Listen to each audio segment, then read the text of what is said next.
Месси не себепті американдық Интер Майамиге ауысу нұсқасын таңдады? Мбаппе ПСЖдан кетуге барынша асығыс танытуда. Биыл Роналду мен Реал жанкүйерлері күтпеген нәрсені айтып таңғалдырды. Осы және өзге де қызыққа толы футбол жаңалықтары біздің бүгінгі видеода. Әрбір жаңадан тіркелген көрермендеріміз және де бізге қолдау танытып жатқан жазылушыларымызға үлкен алғыс білдіреміз. Келесі видео шыққанға дейін 1000 лайк санын жинап тастайық. Сіздердің әрбір басқан лайктарыңыз өте маңызды. Жаңа көрермендерімізден сұрайтынымыз біздің арнаға жазылып, қоңырау түймешесін басып қоюды ұмытпаңыздар. Ендеше біз бастаймыз. Туринді Ювентус Реалдың қорғаушысы Лукас Васкеске қызығушылық білдіруде. Осы жөнінде инсайдер Джанлука Ди Марцио хабарлауда. Трансфердің құны арзанға түсіп, 6-8 миллион еуроны құрауы ықтимал. Айтып өтсек, испандық футболшы патшалық командада 2015 жылдан бері өнер көрсетіп келеді. Бұл маусымда ол толық емес 30 ойынның қатысушысы болған. Лукас Васкестің Реалмен келісім мерзімі келесі жылы аяқталады.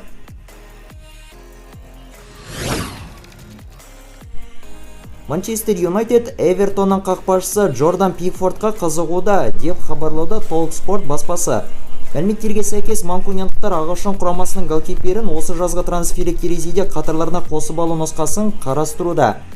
Манчестер Юнайтедтің сапында Пикфорд испандық қақпашы Давид Де Геяның орнын алмастырушы атануы ықтимал. Трансфердің сомасы шамамен 35 миллион еуроны құрауы мүмкін. Осы маусымда Эвертонның сапында 38 матчқа қатысқан 29 жастағы қақпашы 60 голды жіберіп алған. Оның клубпен келісім мерзімі 2027 жылдың жазына дейін негізделген.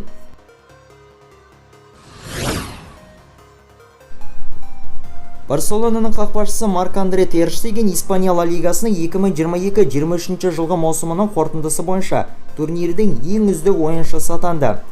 Неміс қақпашысы Испания чемпионатының 38 ойынында 18 голды ғана жіберіп, 26 матчта мүлдем гол жібермей құрғақ ойын өткізген. Еске салсақ, Тер Штеген Барсаны сапына 2014 жылы Мюнхен-Гладбахтық Боруссияны сапынан ауысып келген болатын. Көк қызылдар ұжымының сапында ол 5 дүркін Испания чемпионы, сондай-ақ Чемпиондар лигасының жеңімпазы болып табылады.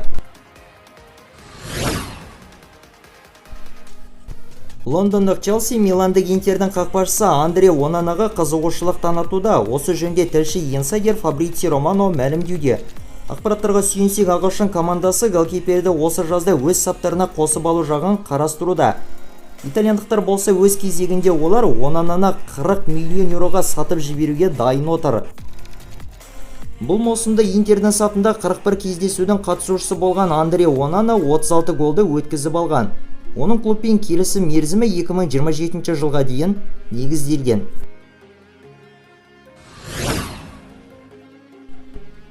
Мюнхендік Бавария жартылай қорғаушы Йозуа Кимихпен қош айтысу жайында ойланбауда. Осы жөнінде инсайдер Фабрицио Романо мәлімдеуде. Айтып өтсек, бұл немістік футболшыға Реал және Барселона клубтары қызығушылық танытуда. Дегенмен ештеңеге қарамастан Мюнхендік ұжымның басшылары ойыншыны өздерінде сақтап қалғылары келеді. Сол себепті де неміс клубы Кимихтің трансферіне байланысты ешқандай да келіссөздер жүргізбейміз деп отыр. Йозуа Кимихтің Бавариямен келісім мерзімі 2025 жылдың жазына дейін негізделген.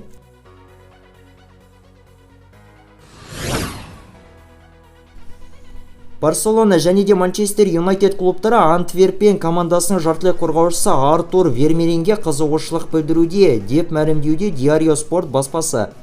Ақпараттар бойынша аталған қос команда ойыншыны осы жазда өз қатарларына қосып алуға тырысып көрмек.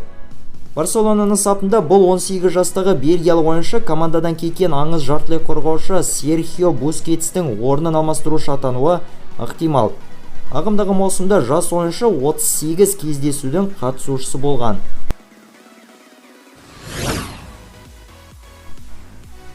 Барселонаның шабуылшысы Роберт Левандовски Сауд Арабиялық командалардың сапына ауысу жағына қызыға қоймайтынын жеткізді. Мен Сауд Арабиялық командалардың ұсыныстары жайында ойланбаймын. Менің мақсаттарым мүлдем басқада. Ол жақта не болып жатқанын білемін, бірақ бұл маған қатысты емес. Деген екен польшалық шабуылшы Фабрицио Романоға жеткізген интервьюінде. Аяқталған маусымда барлық сайыстарда 46 ойынның қатысушысы болған Левандовски 33 голдың және 8 нәтижелі пастың авторы болған.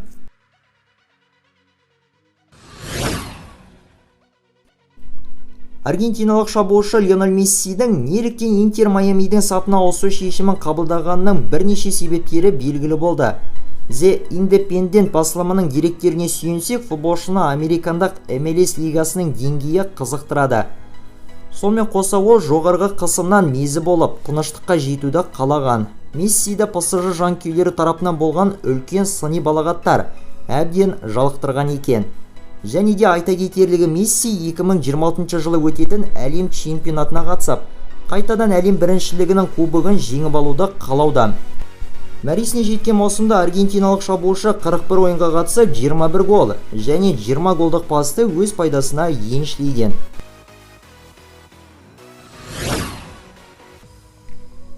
Пари Сен-Жерменнің бразилиялық шабуылшысы Неймар Катарға шамамен жаздың ортасына қарай толықтай оралуы мүмкін. Осы жайында Елеки баспасы хабарлауда. Дәл қазіргі сәтте бразилиялық футболшы оң жақ тобығынан алған жарақатынан емделуді жалғастыруда. Еске салсақ, оған ота жасалынған болатын. Париждік клуб жалақысы тым жоғары саналатын ойыншымен осы жазда қош айтысуға тырысып көрмекші.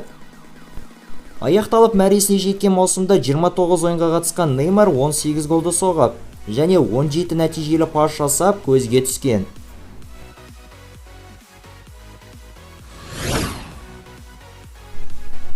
Барселонаның жаттықтырушысы Хави Эрнандес Мадридтік Атлетиконың жартылай қорғаушысы Янник Феррейра Карасконы 20 миллион еуроға сатып алу мүмкіндігінің бар екендігін растады. Осы жазда біздің Карасконы сатып алу мүмкіндігіміз бар. Не болатынын көреміз. Бізге бұл футболшы ұнайды, бірақ та мен қазір бұдан артық еш нәрсе айта алмаймын. Деген екен Хави Эрнандес тілші Фабрицио Романоға жеткізген сұхбатында. Аяқталған маусымда барлық турнирлерде 44 матчқа қатысқан бельгиялық жартылай қорғаушы 10 гол және 5 нәтижелі пасты еншілеген. Оның Атлетикомен келісім шарты 2024 жылға дейін жарамды.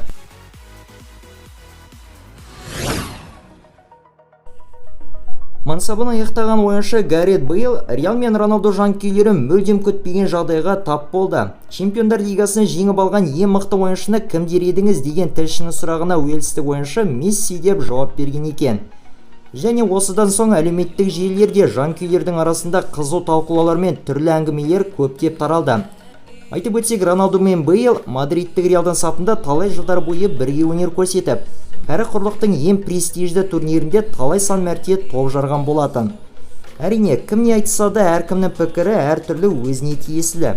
Және сол секілді Бейл не айтқан болса да, бұл оның өз пікірі. Дегенмен сонда да жанкүйерлердің арасындағы қызу талқылаулар мүлдем таусылмайтыны айдан анық. Ал сіздер осы болған қызық оқиғаға қатысты не дейсіздер? Пікірге өз ойларыңызды жаза кетуді ұмытпаңыздар.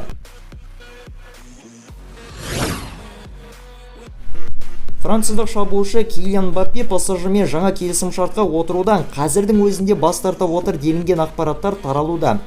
Шабуылшының ойында не бар екені әрине белгісіз. Өз кезегінде Париждік ұжым осыны пайдаланып, ойыншыны осы жазда барынша қымбат бағаға сатып жіберу жағын ойластыруда. Мәліметтер бойынша олар Мбаппені кез келген командаға сатуға дайын, тек Реалға ғана емес. Ал Реливо басылымының ақпаратына келетін болсақ, Мбаппе Реалдың президенті Флорентино Переспен сөйлесіп, өткен 2022 жылдың жазында оларға ауысудан бас тартып, PSG-мен жаңа келісімшартқа отыру шешімін қабылдағаны үшін кешірім сұраған. Перес ойыншыны кешірген және ол оны 2024 жылдың жаз айында сатып алу жағын ойлап қарастыруда.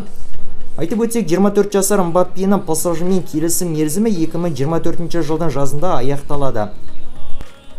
Қысқартып айтқанда, нағыз қызықтың барлығы алда болғалы тұр. Ал осымен біздің бүгінгі жеткізген футбол жаңалықтары топтамасы аяқталды. Лайк басу, тіркелу және қолдау көрсетулеріңіз маңызды. Ал бүгінге осы, келесіде кездескенше аман сау болыңыздар.